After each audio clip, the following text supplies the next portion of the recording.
North Carolina. As Lee mentioned, a lot of the different things. I'm a clinical pathologist, I'm a physician scientist. I'm also midway through an MBA because I'm very much interested in how we take these technologies and develop them into therapies that help specific people. This is the North Carolina Outer Banks. This is my family there this year.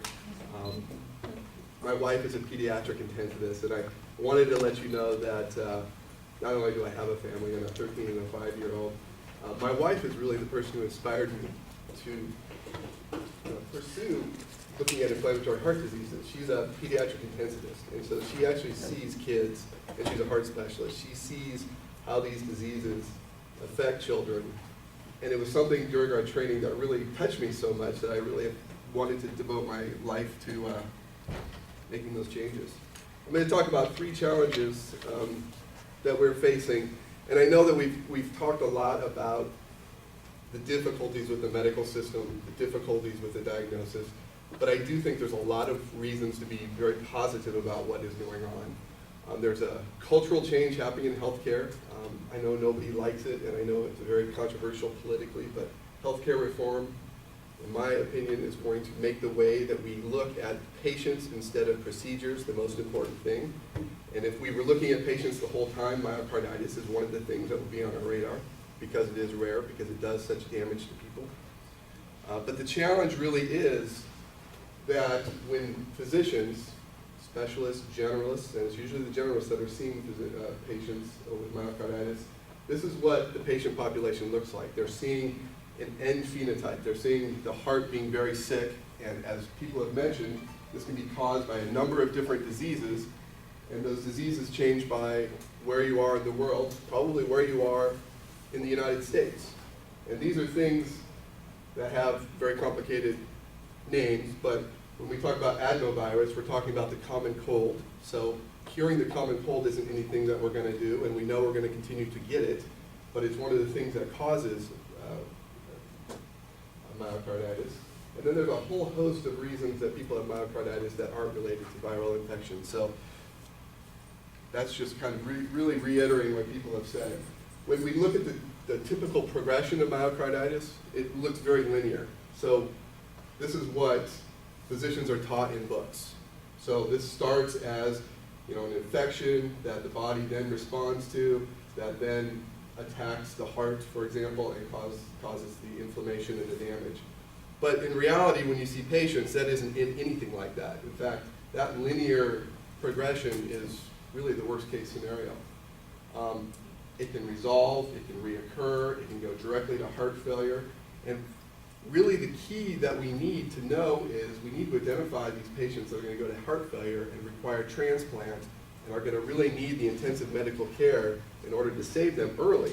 And that's the issue. And the type of tests that we need are those tests that identify these patients in whole populations when they present to any clinics. And it's a very complicated question. But there are a lot of technological advances that have been made within the last few years and are actually being applied to different diseases. And they have this suffix of omics. So proteomics, metabolomics, transcriptomics. There are ways to look at genes, there are ways to look at biomarkers.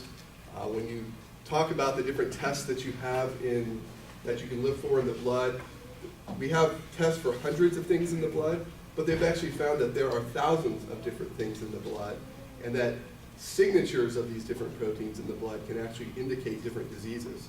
And so there are technologies now that you can look at everything in the blood and you can look at what signatures there are.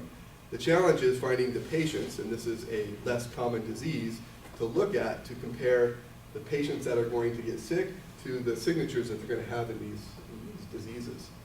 And this is actually played out really quite well with a number of different diseases. I think in the newspapers they mainly call this personalized medicine, where you have people come in and there's specific molecular diseases.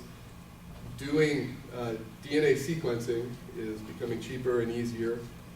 The fact that we're going to be able to do that for most patients on a pretty quick basis in the future makes it very likely that's going to be one of the platforms that we're doing diagnostics on. And so what happens is people come in, they have their white cells in their blood taken, and then they do genetic screens, and they look to see who might respond better to medicine A or medicine B, and in our case it may be those patients that are going to most likely go to heart failure. And this is really played out in cancer and therapies for blood clotting today. And so there are tests that people are using that are genetic based, that are looking for signatures for people that will respond best to different therapies. And I think where the whole concept of healthcare reform comes in, and what we're going to be doing different looking at patient outcomes, is that it may not just be the drugs that we need to worry about, and it may not be just the diagnostics. It may actually be considering the environment that patients are coming from. Do they have access to health care? Are they in particular parts of the country or neighborhood that has more infections? Are they exposed to toxins, for example? When we're looking at things more locally and we can diagnose them, we can actually put these different characteristics together and really find out what the best potential for benefit would be. A second challenge is figuring out, and it's a related challenge, why certain populations are more susceptible to disease. This may give us some clue on the types of things that we need to be looking for. When we look at, this is a Kaplanmeier curve.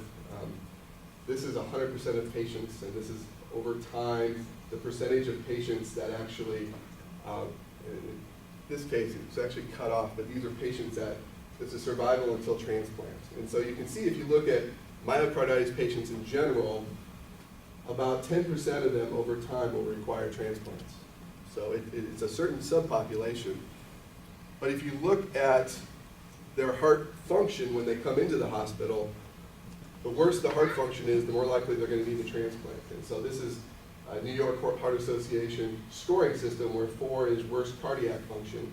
And so if you show up and have worse heart function to begin with, you're more likely to need a heart transplant.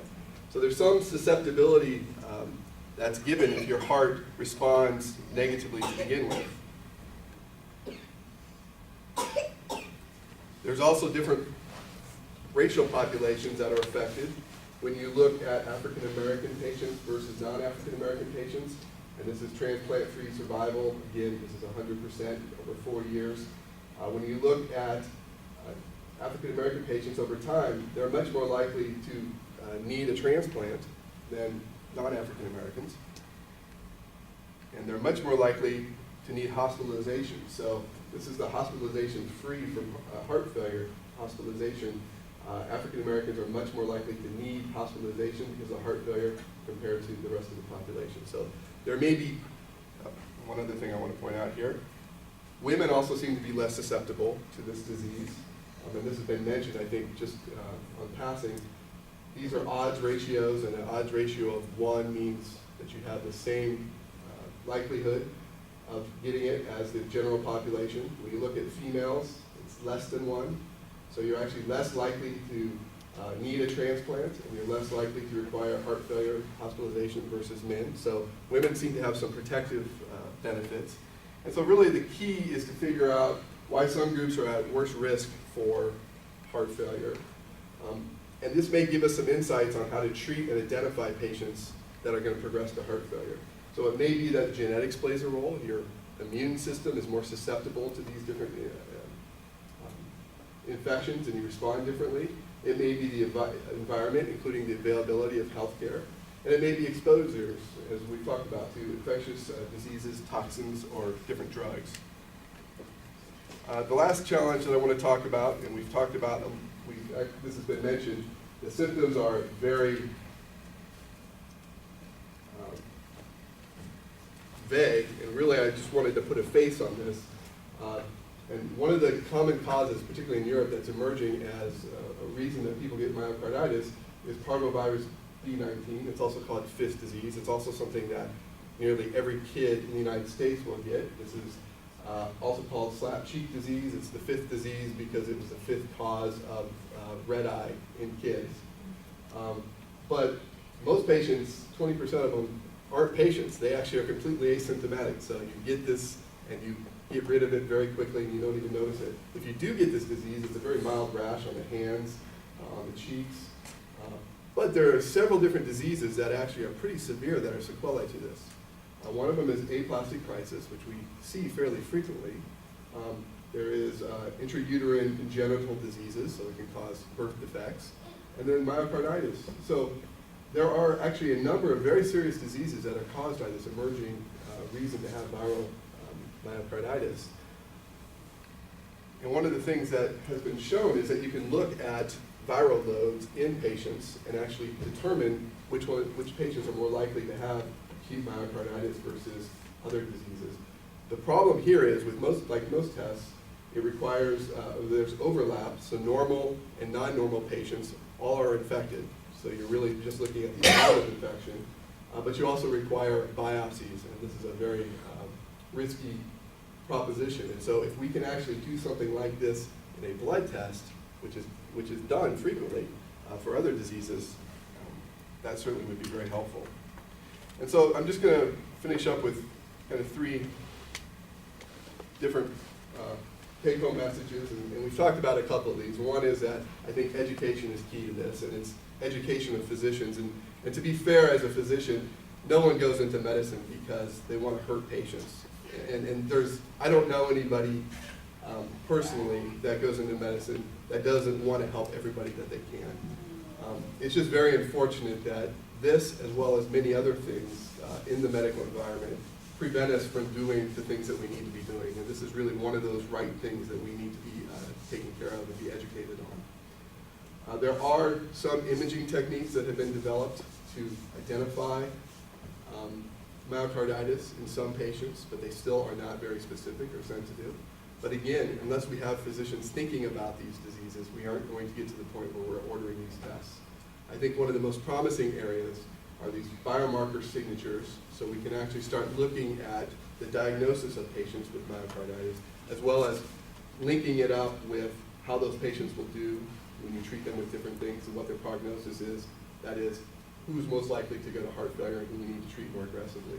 And I think this is a very doable thing, and it's one of the things that the Myocarditis Foundation has spent time in organizing. And one of the reasons why, while this may not be a rare disease technically, it's very difficult to get samples and to get patient input for research studies, because you need to have these serums in order to start matching up patient outcomes with those biomarker signatures.